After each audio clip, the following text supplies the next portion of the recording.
Earlier this week, Prime Minister Justin Trudeau unveiled a new cabinet team with the focus said to be aimed at addressing economic issues like the country's housing shortage and rising cost of living. It was a major shakeup with roughly 3/4 of his team seeing a change. It's the government's largest shuffle since Prime Minister Justin Trudeau came into power in 2015. To break down this move and what this could mean for Canadians, Dan Arnold, the former Director of Research and Advertising in the Prime Minister's office, joins us. Welcome to Global News, Dan. Great, happy to chat shuffle. Let's get right into it. A shuffle this size, how common is it, and does it come as a surprise to you? I think everyone was expecting a shuffle here. It's been 2 years since the last election. It's probably 2 years for the next election, though you never know, I guess, with minority governments. But usually, kind of at this midpoint, governments do like to do a big cabinet shuffle.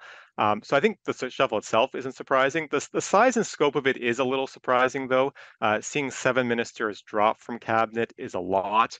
And even seeing ministers who were seen to be performing well in their roles move around. I think of Anita Anand at Defense was seen to have made a lot of big reforms there.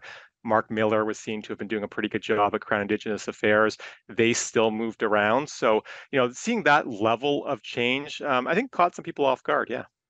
Let's talk more about specifics. Share with us some standout moves for us, ones that are significant or perhaps ones that may have surprised you.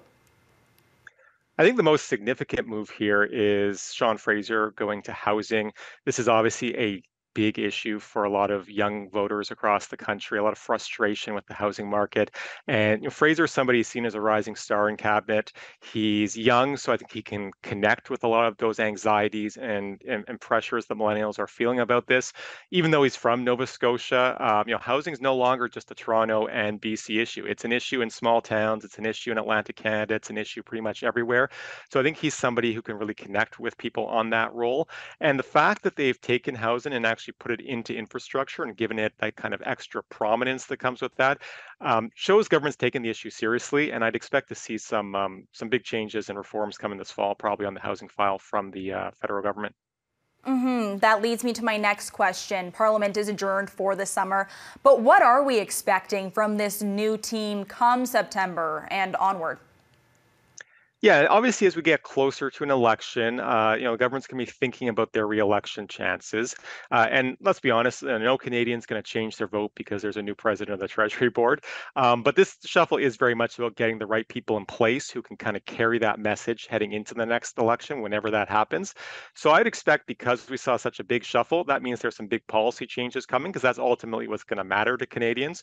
So, stay tuned. I expect we'll be seeing all these new ministers out there talking about some big new ideas this fall. Amazing stuff there. Senior Advisor Dan Arnold joining us today. Dan, thanks so much for this. Happy to be here.